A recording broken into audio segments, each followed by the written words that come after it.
নমস্কার আপনাদের সবাইকে নমস্কার জানাচ্ছে আপনাদের সৌমিত্র বসু। সবাইকে অজস্র শুভ কামনা জানাচ্ছে, সবাইকে স্বাগত জানাচ্ছে আজকের এই শরণাগত অনুষ্ঠানে এবং সবাইকে শুভ সকাল জানাচ্ছে। শুভ হোক, শুভ হোক, শুভ হোক, সকলের শুভ হোক, সকলের শুভ হোক। আজ মহাদেবের দিন, শিব ঠাকুরের দিন। আজকে নীল পূজা, নীলের উপবাস। তারকেশ্বরে শ্রী শ্রী তারকেশ্বরজিউ শিব ঠাকুরের মন্দিরে নীল বাতি দান এবং গাজন উপলক্ষে যে মেলা, সেই মেলা শুরু হচ্ছে। আর আমরা যারা এই দেশের মানুষ, ভারতীয়, তাদের পক্ষে একটা খুব বড় রকমের বিষাদের দিন। আজকের দিনেই জালিয়ানওয়ালাবাগে সেই নির্মম নিষ্ঠুর হত্যাকাণ্ড ঘটেছিল, এই 13ই এপ্রিল 1919 খ্রিস্টাব্দে, যার প্রতিবাদে রবীন্দ্রনাথ নাইটহুড ত্যাগ করেছিলেন এবং তার ফলে পাশ্চাত্যে তার যে খ্যাতি সেইটা অনেকটা কমে গিয়েছিল, অনেকে বিরূপ হয়েছিলেন তার প্রতি, কিন্তু রবীন্দ্রনাথ না করে পারেননি এবং ভয়াবহ সেই অত্যাচার, তার জল অনেক দূর পর্যন্ত গড়িয়েছিল। তো আজকে সেই সমবেত নরমের যজ্ঞের দিন। এবারে বেণীমাধব শীলের পঞ্জিকা অনুযায়ী আজকের দিনটার কথা বলি। আজকে 30শে চৈত্র 1431, ইংরেজির 13ই এপ্রিল 2025, রবিবার। আজ প্রতিপদ। সূর্যোদয়ের সময় ভোর 5টা বেজে 23 মিনিট, সূর্যাস্তের সময় বিকেল 5টা বেজে 53 মিনিট। নক্ষত্র চিত্রা। আজকে জন্মে কন্যা রাশি, বৈশ্যবর্ণ, মতান্তরে শূদ্রবর্ণ, রাক্ষসগণ। দিনের বেলা 6টা বেজে 43 মিনিট গতে তুলা রাশি, শূদ্রবর্ণ, মতান্তরে ক্ষত্রিয় বর্ণ। রাত্রি 7টা বেজে 59 মিনিট গতে দেবগণ। আমাদের হোয়াটসঅ্যাপে চিঠি পাঠাবার নাম্বার 9831922927। চিঠির গোড়ায় অতি অবশ্যই SG লিখতে হবে। আজ রবিবার। আজকে চৈতন্যদেবের দিন। মহাপ্রভু শ্রী চৈতন্যদেবের জীবন কথা বলছি দীর্ঘদিন ধরে, প্রতি রবিবার আপনাদের। তো শ্রী চৈতন্যদেব এখন নীলাচলে আছেন, তার জীবনের শেষ পর্বের মধ্যে প্রবেশ করেছি আমরা। নীলাচলে আছেন, সেখানে তিনি ভক্তদের সঙ্গে বসে আছেন, কথাবার্তা বলছেন। এমন সময় রামচন্দ্রপুরী তার পরিচয় দিয়েছিলাম গত রবিবার, মনে আছে হয়তো। তিনি চৈতন্যদেবের গুরু ভাই বলা যেতে পারে তাকে, গুরু ভাই স্থানীয়। তো সেই রামচন্দ্রপুরী চৈতন্যদেবের সঙ্গে সাক্ষাৎ করতে এসেছেন নীলাচলে। এইখান থেকে শুরু করব আজকের বলা। 92.7 বিগ FM এ শরণাগত অনুষ্ঠান শুনছেন রবিবারের শরণাগত। ফিরে আসছে আমি আপনাদের সৌমিত্র বসু গানের পর করতে। চৈতন্যদেব তাকে ডেকে নিয়েছেন, আলিঙ্গন করেছেন, বসিয়েছেন। আর রামচন্দ্রপুরী বৈদান্তিক সন্ন্যাসী এবং অত্যন্ত বৈষ্ণব বিদ্বেষী। এবং আর একটা বৈশিষ্ট্য ছিল তার, সেটা হচ্ছে এক ধরনের লোক থাকে না যে পৃথিবীর কোনো কিছুই ভালো নয়, সে একা ভালো, তার বাইরে সমস্তটাই খুব খারাপ, সকলেই নানান রকম মতলব নিয়ে চলে, যে যা কিছু করে সেই সমস্তটাকেই সমালোচনা করা যায় বা সমালোচনা করেন তিনি। মানে এক কথায় যাকে বলা হয় বিশ্ব নিন্দুক, সেই বিশ্ব নিন্দুক হচ্ছেন এই রামচন্দ্রপুরী। কোথায় কার কি গন্ডগোল, মানে ছিদ্রান্বেষী বলতে যেটা বোঝায়, সেই রকমের একজন। তো জগদানন্দ তার গৃহে তিনি এসেছেন, জগদানন্দের অনুরোধ মেনে নিয়ে সমস্ত যা কিছু আহার্য সেই সমস্তই গ্রহণ করলেন। এবং যেটা প্রথা, যে যেগুলো ভুক্তাবশেষ যাকে বলে, অর্থাৎ যেগুলো খেতে পারেননি, যেগুলো পড়ে রইল, সেটা শেষ পাতে রেখে দিলেন। জগদানন্দ সেইটা খাবেন। এইটা হচ্ছে একটা পুজো, একরকম করে পুজো, একরকম এই উচ্ছিষ্টটা খাওয়া, এইটা একরকম করে তার সমাদর করা। তো জগদানন্দ আহারে বসেছেন, রামচন্দ্রপুরী তার পাশে বসে থেকে আরো বেশি করে খান, এইটা খাও, এইটা খাও, এইটা খাও, এইটা খাও করে খুব পেট পুরে খাওয়াচ্ছেন। তো খাওয়া যখন শেষ হয়ে গেছে, সবাই ওই আচমন করে উঠেছেন, তখন রামচন্দ্রপুরী জগদানন্দকে শুনিয়ে শুনিয়ে বলছেন যে এতদিন ধরে শুনে আসছি চৈতন্য অনুগামীরা সকলেই খুব বেশি বেশি করে খায়, আজকে আমি নিজের চোখে দেখলাম এরা সব সন্ন্যাসী, এত খেলো, অতিরিক্ত খেয়ে খেয়ে এদের সন্ন্যাসীদের ধর্মনাশ করে দেয়। বৈরাগীরা যদি বেশি আহার করে তাহলে বৈরাগ্য টৈরাগ্য তো তাদের থাকবে না। শাস্ত্রে বলেছে অতি ভোজন শরীরে অবসাদ আনে, ইন্দ্রিয় চঞ্চল হয়, শরীরে ব্যাধি তৈরি করে, সাধন ভজন নষ্ট হয়ে যায়, যোগ ধর্ম সিদ্ধ হয় না, নৈরাশ্য ধর্ম বিনষ্ট হবার সম্ভাবনা থাকে। গীতায় আছে এই কথা, সত্যি সত্যি আছে। কিন্তু আপনারা লোকটাকে ভাবুন একবার, লোকটা জোর করে করে খাওয়ালো জগদানন্দকে, খাও খাও খাও, না না কেন কেন, এইটা এইটা আরে ঠিক পারবে, দেখো না, এই তো এইসব করে করে ভালো করে খাওয়ালো, খাইয়েই বা তার নিন্দে করছে, মানে ওইটা একটা পাওয়া গেছে নিন্দে করবার নতুন বিষয়, এই নিন্দে করছে। এইরকম লোক মানে শুধু যে বিশ্ব নিন্দুক তাই নয়, খুব কুটিল স্বভাবের লোক আর কি, খুবই মানে আচ্ছা আচ্ছা এইরকম করে একে প্যাঁচে ফেলবো, এই ধরনের একটা সাপ সাপ ব্যাপার আছে আর কি এর মধ্যে। তো রামচন্দ্রপুরীর ধরনটা ওই রকম ছিল। এক একটা মানুষের ওই রকম ধরন থাকে তো। মানে তার গুরু যিনি ছিলেন মাধবেন্দ্র পুরী, তিনি প্রায় মৃত্যুশয্যায় শুয়ে প্রায় আক্ষেপ করে বলতেন, চলে যাচ্ছি, মথুরা বৃন্দাবনে আশ্রয় লাভ আর আমার হলো না, কৃষ্ণকে আমি পেলুম না, কৃষ্ণের সান্নিধ্য আর আমি পেলুম না। একেবারে শেষ বয়সে যখন মৃত্যু এসে গেছে দরজায়, তখন এইসব বললে খুব কান্নাকাটি করতেন। আর রামচন্দ্রপুরী তার সেবা পরিচর্যার জন্য দায়িত্ব পেয়েছিলেন, তিনি বেশিরভাগ সময় তার পাশে থাকতেন। একটু গান শুনি, তারপরে আবার বলবো রামচন্দ্রপুরীর কথা। 92.7 বিগ এফএম এ শরণাগত অনুষ্ঠানে আমি আছি আপনাদের সঙ্গে, আপনাদের সৌমিত্র বসু। শরণাগত অনুষ্ঠানে আমি আছি আপনাদের সঙ্গে, আপনাদের সৌমিত্র বসু। তো ওই রামচন্দ্রপুরী তো মাধবেন্দ্রপুরীর সেবা পরিচর্যার দায়িত্বে ছিলেন, তার পাশে থাকতেন। মুশকিলটা হচ্ছে রামচন্দ্রপুরী এই যে মাধবেন্দ্রপুরীর কাছে দীক্ষা গ্রহণ করেছিলেন, মাধবেন্দ্রপুরী ভক্তিমার্গের সাধক, কিন্তু রামচন্দ্রপুরী মানে তিনি এই যে তিনি তো বেদান্তবাদী, আচার্য শঙ্করের দশনামী সম্প্রদায়ের সন্ন্যাসী। তিনি তো মনে করেন সবটাই মায়া ও ভক্তি টক্তি। গুরুদেব অন্তিম শয়নে থেকে এইরকম করে হাহাকার করছেন, এটা তার একেবারেই ভালো লাগতো না। তা শুনতে শুনতে একদিন রামচন্দ্রপুরী বিরক্ত হয়ে উঠে, মানে কোনো সংকোচের বালাই না রেখে গুরুদেবকে বললেন যে, তুমি কাঁদছ কেন? আরে তুমি পূর্ণতম স্বরূপ ব্রহ্মানন্দী, তুমি সব সময় ব্রহ্মানন্দে পূর্ণ হয়ে আছো, তুমি আনন্দ স্বরূপ ব্রহ্মবিদ, তোমার মধ্যে তো কোনো অভাব দুঃখ থাকার কারণ নেই, তাহলে কেন তুমি কাঁদছো? তোমার শোক দুঃখ করা তো উচিত নয়, কেন তুমি এ কথা মনে রাখো না? তো এইরকম করে রামচন্দ্রপুরী বললেন, মাধবেন্দ্রপুরীর মনে খুব দুঃখ হয়েছে। মানে শিষ্য গুরুকে শিক্ষা দিচ্ছে, তার মৃত্যু শয্যায় তত্ত্বের উপদেশ দিচ্ছে, অভেদ তত্ত্বের জ্ঞান শেখাচ্ছে। তো মাধবেন্দ্রপুরীর খুব অভিমান হলো, বললেন, ও কত বড় হয়ে গেছে রামচন্দ্র, এত সাহস।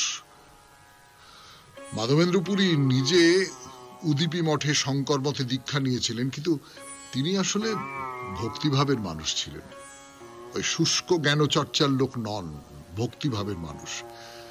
তো সেই ভক্তি রস তার মনের মধ্যে, তিনি ওই শঙ্করাচার্যের যে সাধন প্রণালী সেটা মনে মনে মেনে নিতে পারেননি। তিনি ওই ভক্তি সাধনা করবার জন্যেই আশ্রম, মাধ্যাচার্যের আশ্রম ক্ষেত্র ছেড়ে বৃন্দাবনে এসে আশ্রয় নিয়েছিলেন।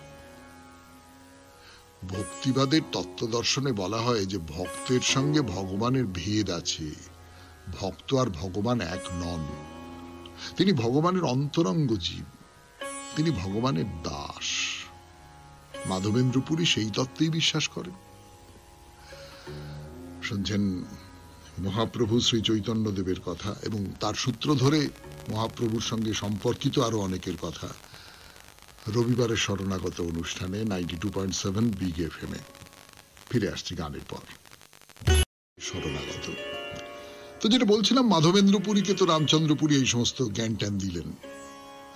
এসব ব্রহ্মভূত প্রসন্নাত্মা না শোচতি না কাঙ্ক্ষতি, গীতার এই কথা যে দুঃখ করো না, কিছু আকাঙ্ক্ষা করো না, তুমি ব্রহ্মভূত প্রসন্ন আত্মা।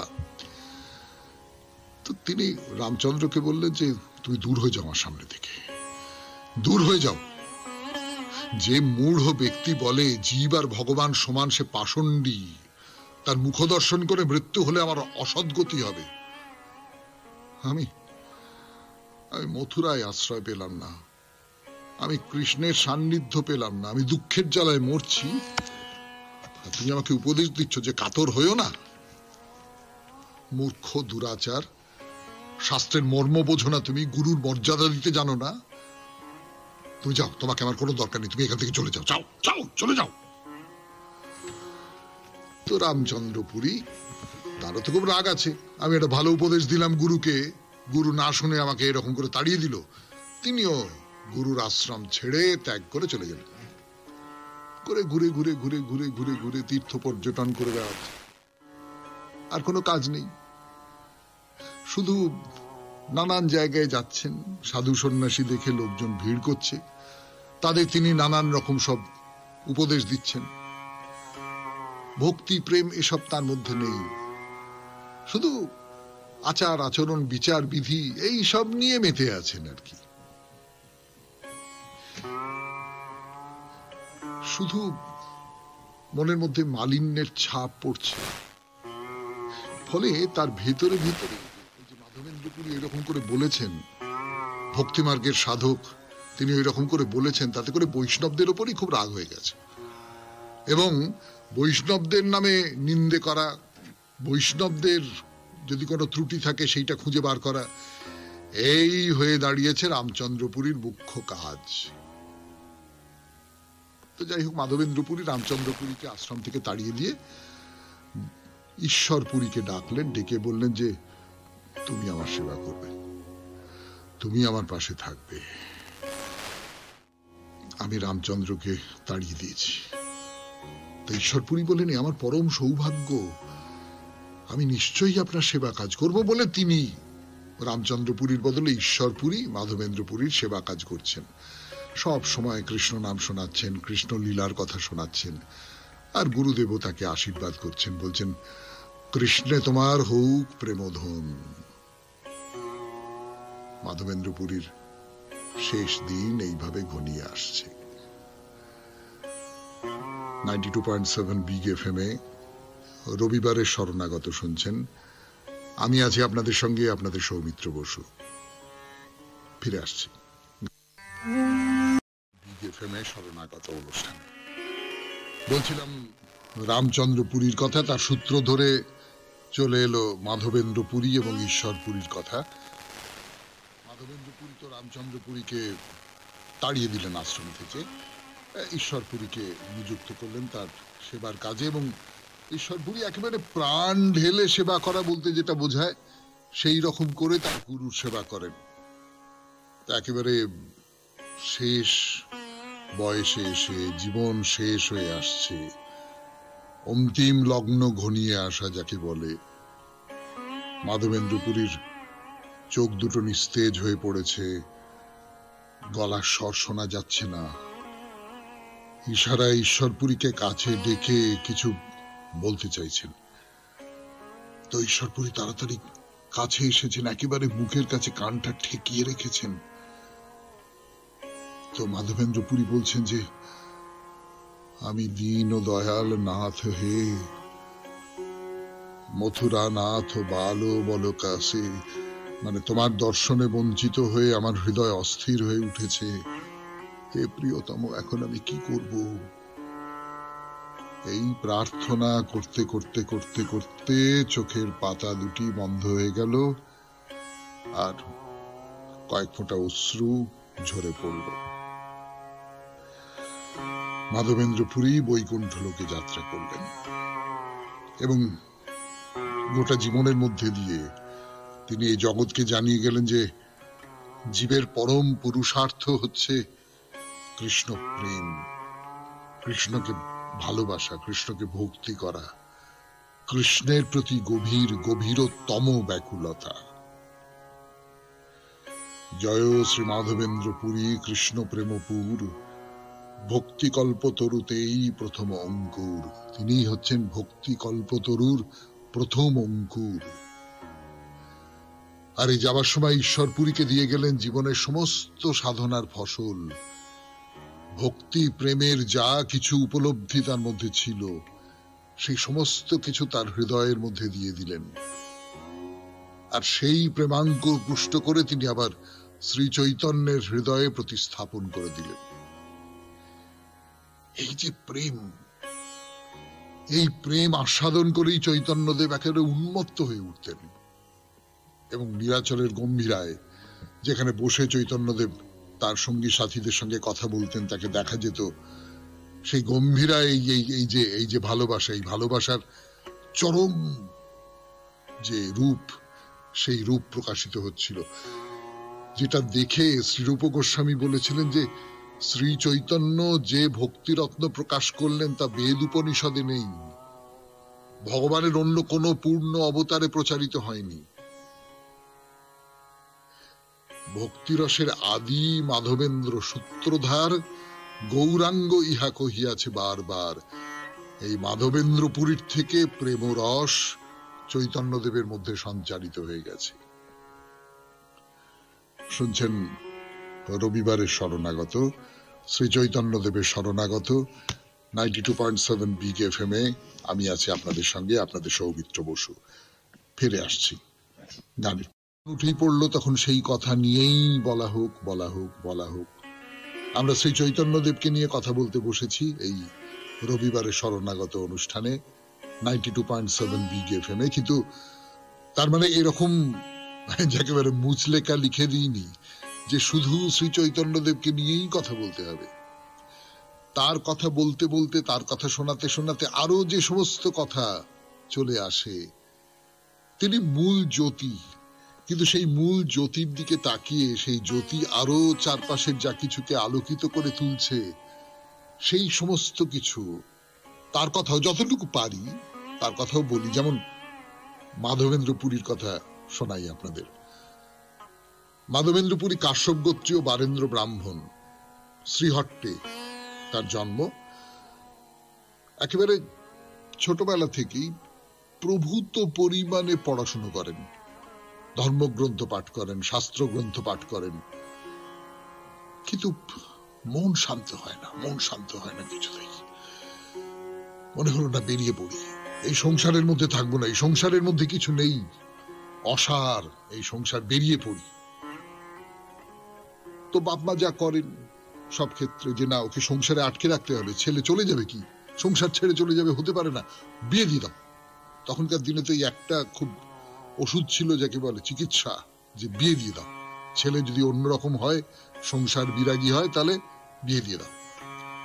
বিয়ে দিলেন, এই ছেলে হলো, কিন্তু স্ত্রী মারা গেলেন। মাধবেন্দ্র পুরী মুক্ত। তিনি শ্রীহট্ট ছেড়ে এই আমাদের চাকদহ সেইখানে এসে চতুষ্পাঠী খুললেন, অধ্যাপনা করেন।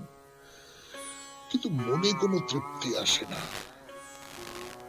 না বেরিয়ে পড়তে হবে, বেরিয়ে পড়তে হবে, বেরিয়ে পড়তে হবে। এই বন্ধনের মধ্যে জড়িয়ে থাকলে চলবে না, বেরিয়ে পড়তে হবে। তো ছেলেকে তিনি ওই অদ্বৈত আচার্যের কাছে রেখে তিনি ভারত তীর্থ দর্শনে বেরিয়ে পড়লেন। সে ঘুরে বেড়াচ্ছেন, কত তীর্থ, কত মঠ, কত আশ্রম, ঘুরতে ঘুরতে ঘুরতে ঘুরতে উদীপিতে মাধ্যাচার্যের আশ্রমে গিয়ে উপস্থিত হলেন। মাধ্যাচার্য তিনি দ্বৈতবাদে বিশ্বাস করেন, দ্বৈতবাদের দিশারি। মাধবেন্দ্র তার আশ্রমে থেকে তখনকার মঠের যিনি অধ্যক্ষ আচার্য লক্ষ্মীপুরী, তার কাছে সন্ন্যাস দীক্ষা গ্রহণ করলেন এবং আচার্য শঙ্করের যে 10 নামী সম্প্রদায়, মানে শৃঙ্গেরি মঠ, আপনারা জানেন শঙ্করাচার্যের কথা বলেছিলাম একবার মহাপুরুষের কথায়, সেই শৃঙ্গেরি মঠের একজন ভক্ত হিসেবে পুরী, এই পুরী উপাধি ধারণ করলেন। নিশ্চয়ই আপনারা খেয়াল করে দেখেছেন যে ঈশ্বর পুরী বা এরকম তার নিজের নামের সঙ্গেও রামচন্দ্র পুরী, এরকম সব বলছি, মাধবেন্দ্র পুরী। তো সেই পুরী উপাধি ধারণ করলেন। কিন্তু অদ্বৈত মতে দীক্ষা গ্রহণ করেছেন, কিন্তু মনটা ওই ভক্তির মধ্যে ডুবে আছে। জ্ঞানমার্গের সাধনায় মন নিবিষ্ট হয় না, মন ক্রমশ অস্থির হচ্ছে, ক্রমশ প্রেম ধর্মের বিকাশ ঘটছে মনের মধ্যে। তখন কি করবেন মাধবেন্দ্র? বলবার জন্য ফিরে আসছে আপনাদের সৌমিত্র বসু 92.7 বিগ এফএম এ শরণাগত অনুষ্ঠানে, গানের পর শরণাগত অনুষ্ঠানে। মাধবেন্দ্র পুরী তো সেই তার যে মঠ সেইখানে আছেন, অদ্বৈত মতে দীক্ষা নিয়েছেন।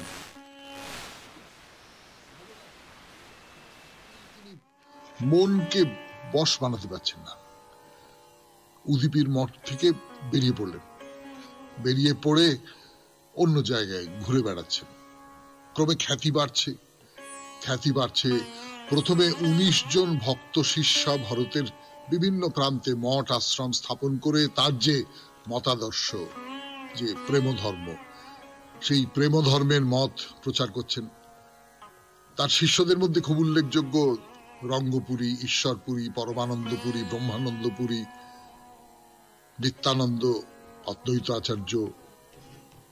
এই নিত্যানন্দ যখন পশ্চিম ভারতে পরিক্রমা করছিলেন, সেই সময় তার সঙ্গে মাধবেন্দ্র পুরীর সাক্ষাৎ হল।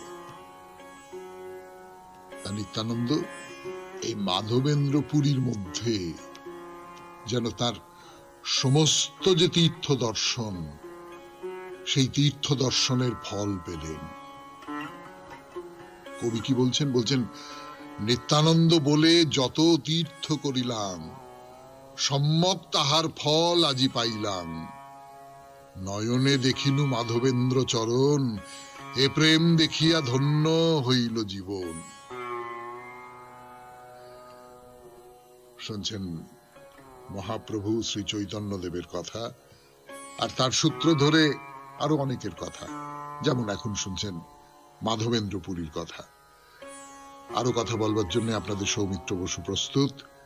ফিরে আসছে গানের পর 92.7 বিগ এফএম এ শরণাগত অনুষ্ঠান। মাধবেন্দ্র পুরী তো ওই যে মঠ যেখানে তিনি অদ্বৈত মতে দীক্ষা নিয়েছিলেন, সেখান থেকে বেরিয়ে এলেন। ভক্তির যে আরাধনা, ভক্তি নির্ভর যে আরাধনা, সেই আরাধনা তাকে তাড়িয়ে তাড়িয়ে তাড়িয়ে নিয়ে বেড়াচ্ছে।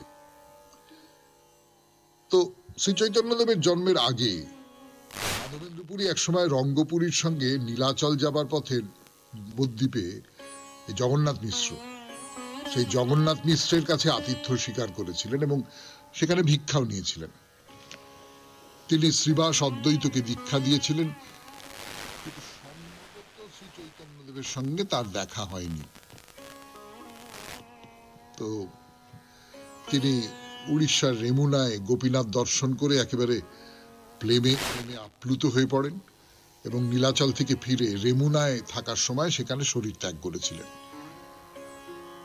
তো যাই হোক, যেটা বলছিলাম, মাধবেন্দ্র পুরীর কথা তো হলো, রামচন্দ্রপুরীর কথা বলছিলাম, যে রামচন্দ্রপুরী চৈতন্যদেবের কাছে এসেছেন নীলাচলে। মাধবেন্দ্র পুরী তাকে তাড়িয়ে দিয়েছেন।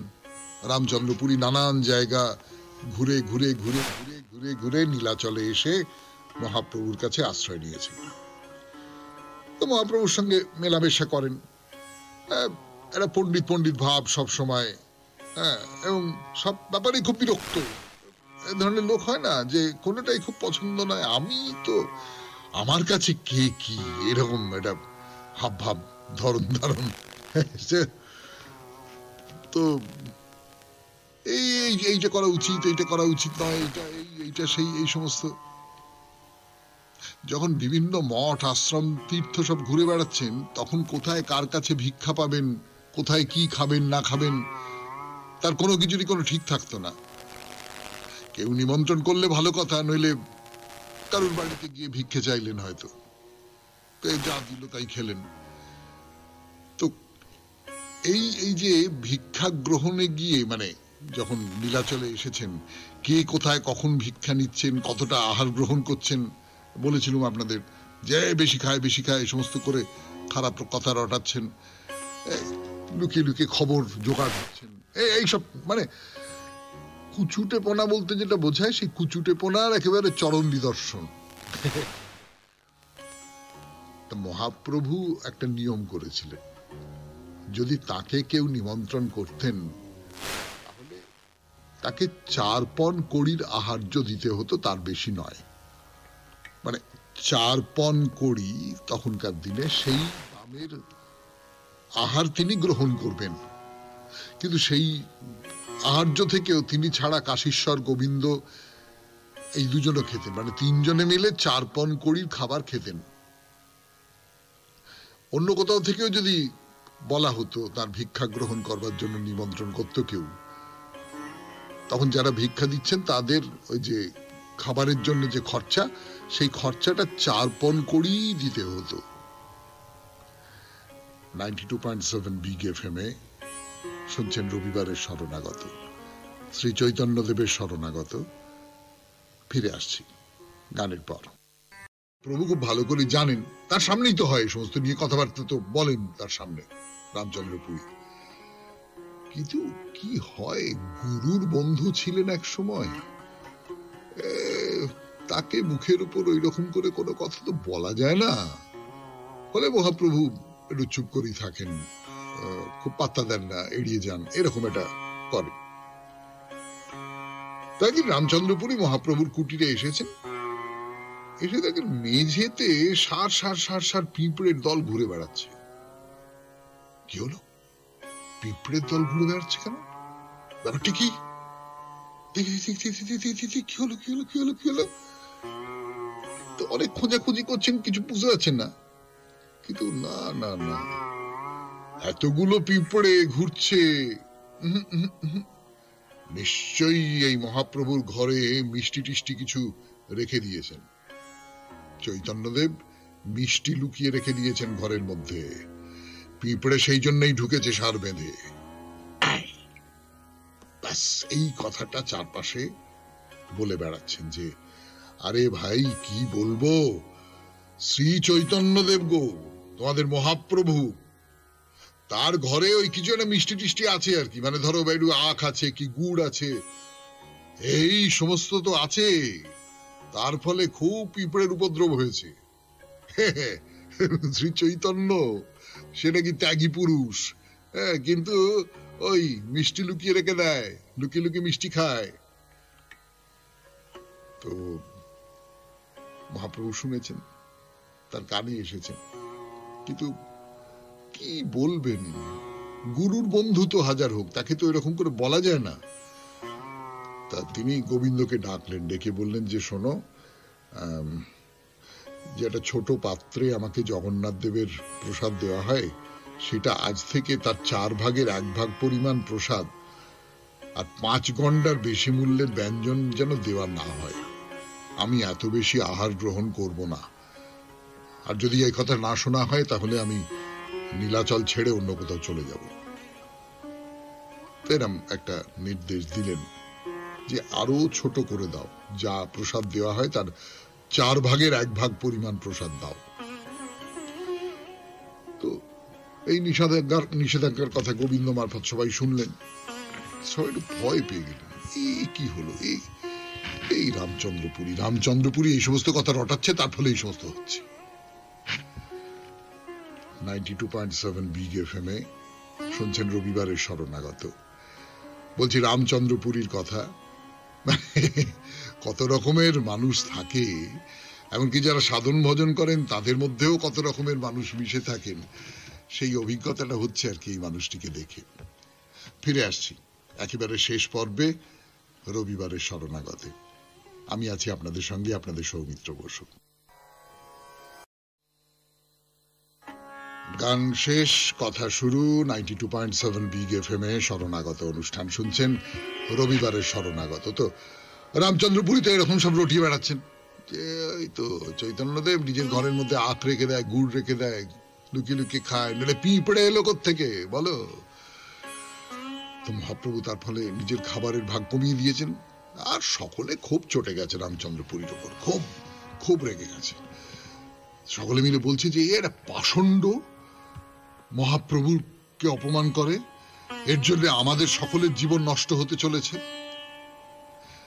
সেই দিনই আবার একজন ব্রাহ্মণ, তিনি মহাপ্রভুকে ভিক্ষা দেবেন বলে এসেছেন। গোবিন্দ তাকে মহাপ্রভুর নির্দেশের কথা শোনালেন এবং বললেন যে আপনি যদি এই রকম আহার্য সংগ্রহ করতে পারেন, যা দিতেন তার 4 ভাগের 1 ভাগ, ইত্যাদি ইত্যাদি, তাহলে হতে পারে। তো ব্রাহ্মণ ভিক্ষে দেবার সময় তার নির্দেশ মতো ওই পরিমাণ আহার্য বস্তু মহাপ্রভুর সামনে রাখলেন। মহাপ্রভু আবার সেখান থেকে অর্ধেক নিয়ে সেইটা আহার করলেন, বাকি অর্ধেক অংশ কাশীশ্বর আর গোবিন্দর জন্য রেখে দিলেন। ফলে 3 জনেই তো আধ পেটা খেলেন। সেটা তো বুঝতে পারা যাচ্ছে, চারপাশে যারা আছে তারা তো বুঝতে পারছে যে পেট ভরল না। মানে পেট ভরা তো দূরের কথা, যতটুকু খাওয়া দরকার, সংযত সন্ন্যাসীর পক্ষেও যতটুকু খাওয়া দরকার ততটুকু খাওয়াও তো হলো না।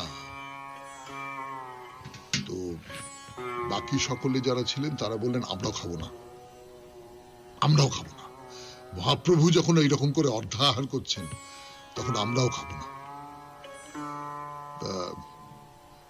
কাশীশ্বর আর গোবিন্দ তাদের তো পেট ভরেনি।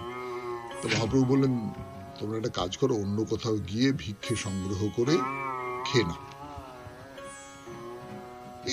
এইরকম একটা চলছে আর কি, মানে পুরোটাই ভীষণ এলোমেলো বিশৃঙ্খল একটা অবস্থার মধ্যে দিয়ে যাচ্ছে। এর মধ্যে আবার রামচন্দ্রপুরী কিছুদিনের জন্য অন্য কোথাও বাইরে গেছেন, আশ্রমে ছিলেন না। তো আশ্রমিকরা খুব নিশ্চিন্ত, বাবা বাঁচা গেছে, আপদ গেছে। আবার 2 দিন কাটতে না কাটতেই ফিরে এসেছেন। ফিরে এসে আশ্রমে গ্যাঁট হয়ে বসেছেন। মহাপ্রভু কিন্তু তাকে কিচ্ছু বলেন না, খুব যত্নের সঙ্গে তার যা প্রতিপালন সেটা করেন। মহাপ্রভু খাওয়া খুব কমিয়ে দিয়েছেন, দরকারের তুলনায় অর্ধেক খাচ্ছেন এবং সেটা নিয়মিত। তার ফলে কি হচ্ছে, যতটা খাওয়ার দরকার, কমপক্ষে যতটা খাওয়া দরকার, সেইটা যদি কেউ না খায় তাহলে তো শরীর আস্তে আস্তে আস্তে আস্তে শুকিয়ে যাচ্ছে, ক্ষীণ হয়ে পড়ছেন। সারাদিন ধরে অনেক শারীরিক মানসিক পরিশ্রম যায়, তারপরে এক বেলা অর্ধাহার, কি করে শরীর সহ্য করে? আর রামচন্দ্রপুরী তাকে উপদেশ দিচ্ছেন, সন্ন্যাসীর ধর্ম নহে ইন্দ্রিয় তর্পণ, জইছে তইছে করো উদর পূরণ। তোমার শরীর দেখে ক্ষীণ হয়ে যাচ্ছে, তুমি নাকি অর্ধাসনে দিন কাটাচ্ছ। না না না না না, এটা ঠিক না, এটা ঠিক না। পেট ভরে খেতে হবে বই কি, তার জন্য অর্ধাহারে খাচ্ছে না। তিনি বলছেন না না, পেট ভরে খেতে হবে, পেট ভরে খেতে হবে। এইরকম একটা অবস্থায় আমরা আজকে শরণাগত শেষ করলাম। আমাদের হোয়াটসঅ্যাপে চিঠি পাঠাবার নাম্বার 9831922927। চিঠির গোড়ায় অতি অবশ্যই SG লিখতে হবে। আর কি, সবাই খুব ভালো থাকবেন, আনন্দে থাকবেন। নমস্কার।